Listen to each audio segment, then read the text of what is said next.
Quelles sont les annonces qu'il ne fallait pas manquer de la part de Netflix en cette première journée de Geek Week? Eh bien, bonjour à tous, c'est Mathéo et on se retrouve pour le récap. Alors rassurez-vous, je n'ai pas stream la première journée, mais je vais stream les autres, donc ce vendredi et ce samedi dès 22h. J'avais des problèmes d'internet et également une avant-première, mais quoi qu'il en soit, quelles étaient les annonces à ne pas manquer en cette première journée? Eh bien, ça commence avec Arcane saison 2, série d'animation banger absolue et prenant place dans l'univers du jeu League of Legends. Eh bien, Netflix a dévoilé un petit teaser où on voit le personnage de Jinx. Alors ça, pour le coup, ça dévoile pas grand-chose, mais parce qu'en fait, ça ne sortira qu'en novembre 2024. Donc c'est à la fois une bonne nouvelle parce qu'on a enfin une date de sortie. La mauvaise, c'est qu'il faudra patienter un an. Voilà, un an, c'est sûr que ça pique, mais au moins, on sait quand ça sort. Et Arcane, j'ai super hâte. Si vous avez raté la première saison, eh bien regardez-la, ou au pire des cas, attendez la seconde et vous matez la première juste avant. On enchaîne sur les annonces avec Umbrella Academy. Vous savez, cette série quand même très très populaire, eh bien la saison finale, la 4e saison, débarque en 2024. Pas de teaser ou de trailer, juste voilà, les acteurs qui viennent parler. Par contre, on a eu pour l'occasion le droit à une affiche. Alors, ça reste moi qui spécule, mais du coup j'imagine que vu qu'on n'a pas eu de date de sortie, ça ne débarquera pas début 2024. On sera plutôt sur mi, voire fin 2024 pour cette 4e et saison finale de Umbrella Academy. Mais voici en tout cas une première affiche. Ils ont également parlé de Squid Game The Challenge, vous savez, cette télé-réalité de compétition reprenant les jeux Squid Game. Voilà, on a eu le droit à un petit behind the scene.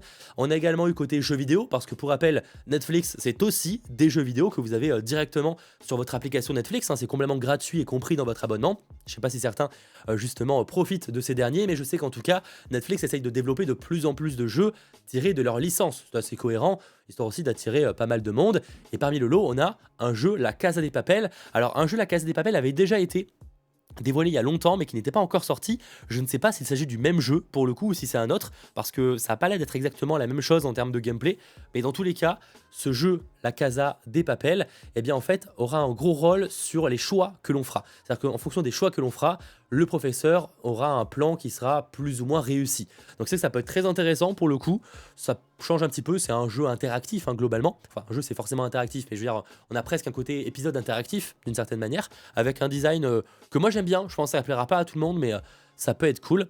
Et donc ça, c'est en préparation, histoire, j'ai l'air de patienter, mais pour le coup, ça va débarquer avant. Le spin-off sur Berlin, qui débarquera en décembre. Et on voit qu'en plus des choix, on a aussi des genres de mini-jeux voilà, qui seront présents dans ce jeu. Ça par contre, ça sort prochainement. Pas de date de sortie. De manière générale, Netflix ne communique pas trop longtemps à l'avance sur les jeux. Enfin, ils dévoilent les jeux bien à l'avance, mais par contre, on n'a pas de date de sortie en mode « ouais, ça débarque le 24 janvier 2024 ». Pas du tout. En général, quand ils le dévoilent, c'est que ça sort maintenant. Voilà. Quand ça, vous verrez ça, on a par exemple Shadow and Bone, Enter the Fold. Là aussi, un jeu prenant place dans l'univers de Shadow and Bone, autre série de Netflix, qui est tirée des bouquins Le Grishaverse. Le jeu prend place entre la première et la 2e saison. Et là, pour le coup, ça a été annoncé il y a quelques temps, c'est disponible dès maintenant. Voilà, Netflix, en général, annonce pas la sortie des jeux très longtemps à l'avance. C'est une stratégie, est-ce qu'elle est bonne? Je dirais que non, mais bon, dans tous les cas, c'est comme ça. En tout cas, ouais, Enter the World of Shadow and Bone, donc Enter the Fold, le jeu, eh bien, pour le coup, est dès maintenant disponible sur Netflix Games, donc sur les jeux disponibles sur l'application Netflix. En voici d'ailleurs un petit peu du gameplay. Voilà, je sais pas si ça vous tente, encore une fois, si certains sont fans de Shadow and Bone et que vous avez l'habitude de jouer sur mobile, en vrai, ça peut être l'occasion de se laisser tenter, surtout si vous avez un abonnement Netflix, parce que c'est compris. Donc en vrai, j'ai envie de vous dire, let's go, essayez ça. Pour en revenir côté film et série, parce qu'avant tout, Netflix, c'est aussi ça, forcément, eh bien, Sweet Home, saison 2, la série est de retour, et donc ça, le 1er décembre. Et pour cette occasion, on a eu le droit à un premier teaser de quand même quasiment 2 minutes, donc on est sur un bon gros teaser, mais ça a l'air très cool, en tout cas pour ceux qui ont aimé la première saison de Sweet Home. J'imagine que ça va vous ravir. Côté animation, on a eu le droit aussi à un premier trailer pour la série d'animation My Demon, qui débarquera le 23 novembre, donc dans pas si longtemps que ça, pour le coup. Visuellement parlant, c'est vraiment beau. Je sais pas ce que ça va valoir, honnêtement, j'ai aucune idée si je regarderai, mais visuellement, franchement, ça a l'air d'être très quali. On peut aussi enchaîner sur Ultraman Rising, le film d'animation Ultraman qui débarquera en 2024. Pareil, je vous laisserai réagir en commentaire et à me partager vos impressions sur ces trailers, ces annonces, etc. En tout cas, ça a l'air plutôt visuellement cool, même si je suis un peu moins fan, pour être entièrement transparent. Et ça débarque en 2024, sans date précise. Qui débarquera également en 2024, on a la série Jurassic World Chaos Theory. Oui, Chaos Theory. Alors, certains me diront, mais c'est quoi cette série Jurassic World? Eh bien, en fait, il s'agit d'une suite à la série d'animation La Colo du Crétacé, qui est aussi disponible sur Netflix sur plusieurs saisons. Et là, en fait, c'est une suite toujours en animation, où apparemment, je crois qu'il y a un des personnages de la série, La Colo du Crétacé, qui revient pour cette série Chaos Theory, qui débarquera en 2025. Très très peu d'images, mais si vous avez aimé cette dernière, je pense que ça peut être cool de vous laisser tenter par cette suite. Voilà, j'avoue que moi, la première série m'avait chauffé un peu, mais visuellement, j'étais vraiment pas fan, et c'est toujours le cas. Je trouve que ça fait très enfantin sur l'animation, très vieux dessin, enfin, très dessin animé, avec pas beaucoup de budget. Et c'est dommage, parce que ça vient quand même de DreamWorks, c'est quand même la saga Jurassic World. J'aurais espéré quelque chose de plutôt réussi. Autre chose, on a Life on Our Planet. Oh, c'est très très mal dit. Oh là là, la fatigue là, de bon matin. Donc en tout cas, c'est un programme qui est produit par Steven Spielberg, qui est déjà disponible sur Netflix, qui a l'air visuellement ultra réussi, ultra propre. Et bien, pour le coup, ça, on a le droit à un petit behind the scene. Ils ont montré un petit peu comment ils ont imaginé le truc, comment ils ont pensé, etc. C'est que ça peut être très intéressant parce que techniquement parlant, c'est ultra réussi. Et de voir justement qu'ils ont imaginé les plans avec des Lego. J'avoue que ça, je ne m'y attendais pas spécialement. Regardez la manière dont ils ont fait le plan, enfin la caméra mobile, c'est ça fou. Alors évidemment, ils n'ont pas filmé comme ça, mais ça leur permettait de voir comment ils voulaient que les créatures agissent après avec la 3D. On a eu également, excusez-moi, un clip pour Léo, le film d'animation sur alors je crois que c'est un caméléon, c'est ça, ou un lézard, en tout cas un vieux lézard, avec Adam Sandler. Et donc voilà, le film d'animation sort le 21 novembre, et pour l'occasion, on a le droit à un petit clip. Voilà, c'est vrai que ça peut être cool. En vrai, j'espère une bonne surprise de ce côté-là. Et en parlant d'animation, il y a Chicken Run 2 qui sort en fin d'année, en décembre. Donc ça, c'est évidemment très attendu par Hardman, le retour de Chicken Run, quand même les créateurs de Wallace et Gromit avec Hardman, etc. Eh bien, ils n'ont pas dévoilé un nouveau trailer de Chicken Run 2, même si peut-être que ça arrivera. Par contre, on a eu le droit à un jeu. Oui, un jeu Chicken Run se confirme. Alors malheureusement, on ne sait pas encore quand ça débarquera, prochainement, possiblement l'année prochaine. Voir s'ils dévoilent ça, s'ils sortent ça l'année prochaine, en fin d'année, ce serait cool pour accompagner la sortie du film. Mais bon, ça, évidemment, on verra. Mais en tout cas, ouais, Chicken Run s'offre un jeu.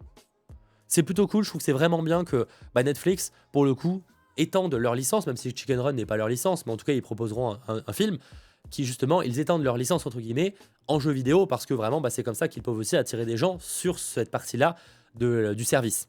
Donc, à voir, mais pour le coup, même si on n'a pas énormément d'images du jeu, c'est pour ça que je pense que c'est peut-être pas pour tout de suite, mais ça s'appelle Chicken Run Extraction, et ça arrive prochainement. Pour presque terminer, on a eu le droit aussi à un premier trailer pour Orion and the Dark, nouveau DreamWorks, voilà, nouveau film d'animation des studios DreamWorks qui sortira exclusivement sur Netflix. C'est un peu dommage parce que visuellement parlant, j'adore ce que ça donne, franchement ça a l'air très cool. Et au niveau de l'histoire, c'est en fait un garçon qui a peur de tout, mais notamment de la nuit. Et c'est pour ça que la nuit, un jour, débarque chez lui et on a marre de le voir hurler. Et donc l'emmène en balade et le présente à d'autres personnages, d'autres entités qui travaillent la nuit. Et donc on part sur un road trip par rapport à ça. Et j'avoue que visuellement, et même en termes de ton, etc., ça a l'air très fun et à la fois profond. Et enfin franchement, ça a l'air d'être super cool. Et ça débarque, si je ne dis pas de bêtises, le 2 février 2024. Je crois. Je crois que c'est ça, 2 février 2024. On a également eu par rapport à The Dragon Prince, donc le prince dragon, à la fois un teaser pour la 6e saison, ça c'est cool pour ceux qui l'attendaient et qui débarquent en 2024, mais on a également eu l'annonce d'un jeu vidéo. Voilà, pareil, ils étendent leur licence en jeu vidéo, etc. Donc ils ont dévoilé du gameplay pour ce jeu qui débarquera l'année prochaine. Là pour le coup, ils n'ont pas dit juste play soon, ils ont dit next year, donc ça débarquera en 2024. Et pour réellement terminer, qui était clairement la grosse attente de cette soirée, le premier trailer, est-ce qu'ils ont appelé ça teaser? Le premier teaser. Bon, ça dure quand même quasiment 2 minutes. Le premier teaser de la série live Avatar, le dernier maître de l'air. Il y a eu un film, mais à la base, c'est évidemment un dessin animé qui est très populaire, qui a une grosse une grosse base de fans, et plutôt dans ce sens-là. Le film n'a pas complètement convaincu parce que, clairement, ultra expédié pour plein de raisons. Forcément, toute cette histoire-là ne rentrait pas seulement dans un film. C'est pour ça qu'ils ont annoncé il y a quelques temps une série live action. Alors, le développement a été chaotique, les créateurs se sont barrés, enfin bref, ça a été un bordel monstre, ça devait sortir il y a longtemps, finalement ça sortira en 2024, le 22 février 2024, et c'est dommage parce que, alors je suis pas calé du tout sur des animés, mais visuellement, ça a de la gueule, visuellement ça a carrément de la gueule, mais ça évidemment, eh bien, on verra le 22 février 2024 quand ça sortira, mais qui sait, peut-être qu'on aura une surprise à la One Piece, j'espère parce que ce serait sacrément cool. Je vous attends évidemment en commentaire pour me partager vos impressions sur tout ça et j'espère que cette vidéo vous a intéressé. Et si c'est le cas, eh bien n'hésitez pas à lâcher un petit pouce vers le haut, à vous abonner et on se retrouve très vite. Beaucoup d'actu arrive en ce moment. Allez, ciao tout le monde.